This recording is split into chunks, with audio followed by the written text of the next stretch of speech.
So here we go, the new tier 4, the Kriegsbrunde, the new cavalry that's been introduced with this season. As usual, we are fairly late with our video.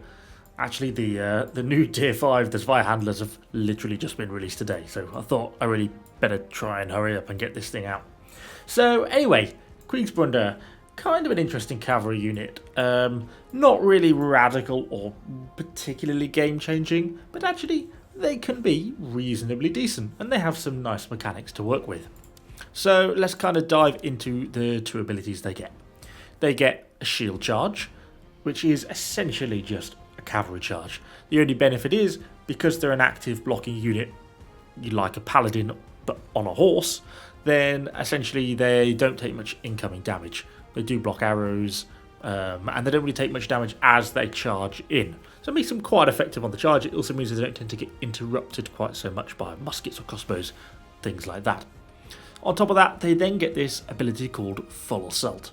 Basically, it's a little bit like a mini frenzy mode. The units attack a little bit quicker, it increases all their defences, it seems to increase the damage they do a little bit as well, or at least they land more hits. But they also get this 40% maximum health increase, which in essence acts like a self-heal, like an instant chunk of self-heal. Because when their health goes up by 40%, if they're at half health, then their half health goes up 40%. And then obviously when the ability ends, they don't lose the health they gain, just the maximum cap comes back down. So essentially, in Conqueror's Blade, whenever you have a max health increase, it essentially acts as a self-heal. Exactly the same as it worked on the weapon dance of the poleaxe, if any of you can remember that rune from many seasons ago. So other than that, in terms of veterancy line, I've been running along the top line primarily for the damage. The healing is nice and it does keep them in the match a little bit longer, but realistically, some of the defensive stats really aren't going to be holding them up for any super length of time. Really, it's a burst damage unit. That's, for me, what they're all about. In terms of veterancy line, we've got a couple of things. Carnage Doctrine, increasing the damage against infantry, charge cooldown reductions, a little bit of a Gallop Doctrine, just because the unit wasn't quite fast enough, i.e. they are already ridiculously fast, so I thought, hey, let's make them go 30% faster.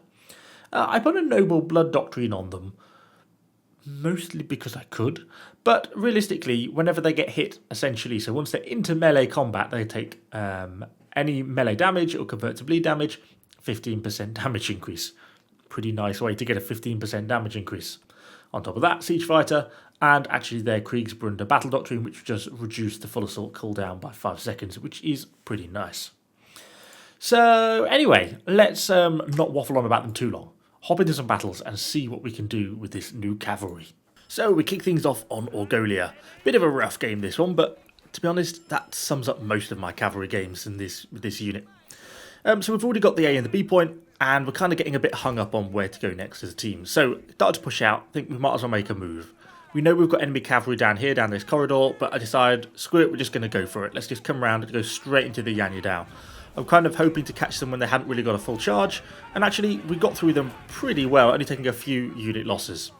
Unfortunately, we do then get more enemy Kriegsbrunde pushing into us. We're now fighting 2 units of cavalry, but the friendly team pushes with us, which is perfect. And you can see, against cavalry, these guys actually generally seem to perform pretty well. We then get caught out by these hussars though, and there we do lose about half the unit.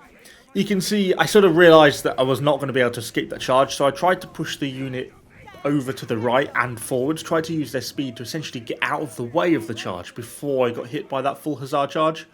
It worked to some extent, and you really only get a sort of snap second to try to make these decisions when you got hussars bearing down on you. But anyway, we've got through all the units of enemy cav, and we're now capping the D point.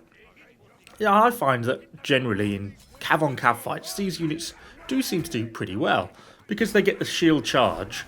It means they sort of resist quite a lot of incoming damage. Not everything by any means, but it seems to work quite nicely. Anyway, the enemy team sort of seems to let us really cap D without too much of a problem. They've actually had a little go, but not really doing all that much. You see we've got a retreating unit of halberdiers here. I actually just managed to miss them on the charge, but I'm not going to let them get away that easily. And this unit, in this sort of situation, just stick them on full assault, and they cut through enemy infantry really without too many problems. It doesn't seem to really struggle all that much. Didn't take any losses, light amount of damage, because of course you've got the self-heal on that full assault which comes into play. We do end up getting re-attacked by some Iron Reapers. Don't really get to do much on this, a little bit of damage here and there, but not really much because I sent the unit back to the supply point. But I thought at this point, well, let's just keep the pressure on. We're starting to push point. Should maybe have gone into this unit of halberdiers here, see what we can do. But these unit of the mace sergeants was too tempting. So we get the charge through, pull the unit back round, and go on with full assault just through the unit, cutting its way through it quite easily. But I didn't notice the unit of Onimusha at the back, which gets a full charge into the back of my cavalry unit, and unfortunately about finishes me off. I then lose my horse, and yeah, this goes about as well as can be expected, and I find myself getting killed. Harbour City. Got myself killed on the A point, respawned with a cav, nice enemies out in the open, just a clean charge in from behind, straight through that halberdiers, bring them back, stick them on the full assault, and they just go completely to town on that unit. Nice to always be able to get the backdrop on units like that, but one thing I really like about this unit is just the speed. They're kind of like the speed that Keshigs used to be, if you can remember that far back, when they were absolutely dominant. They obviously don't do the same level of damage as Keshigs, but the speed is really nice. You see an opportunity, you can get this unit into position, into charge, really, really very quickly. Slightly later on in the same battle, A point has been lost, but back to defend the main base. The enemy was kind of setting up, but I just wanted to sort of see what flanking opportunities there were. I could see those shields dead on, but I actually noticed there's a couple of enemy units in a little bit of a fight breaking out in the middle. Come back round, just straight through the middle, nice, easily charged through. Get a chunk of damage on the charge, bring them back round, stick them on the full assault. And as they're getting the damage in, we also get another friendly cavalry unit charging through. And you can see how you can quite easily sort of pick up the damage, pick up the kills, and just wipe out enemy units when you can bring units to bear kind of like that. I then go around, I think we're having a bit of a look at the supply point. Actually notice on the minimap we get another enemy, actually cavalry unit, which try to charge down the middle with some hussars. Obviously not going to get them immediately, but we can try and get a few of them on the return. And that's what we do. As they come back round, we just charge through. They're obviously just on the way back. Unfortunately, do manage to lose my horse, which is slightly annoying. But we did grab quite a few units of those enemy hussars, and well worth trying to get kills on them if we can. I was at this point thinking about flanking around behind the base, but you might have just caught the glimpse of the fact that it is actually a Medal unit covering the rear.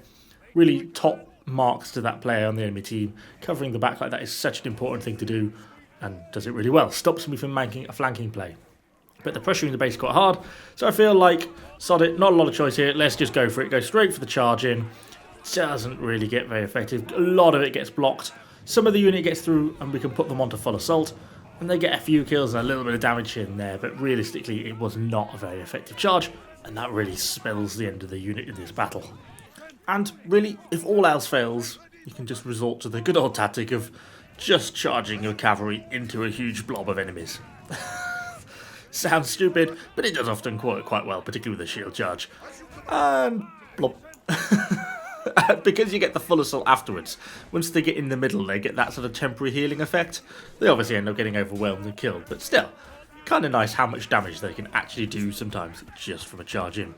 Anyway, hopefully you've enjoyed the video. If you have, let me know what you think in the comments down below. Of course, subscribe to the video for lots more Conqueror content, and I shall see you guys all on the next one.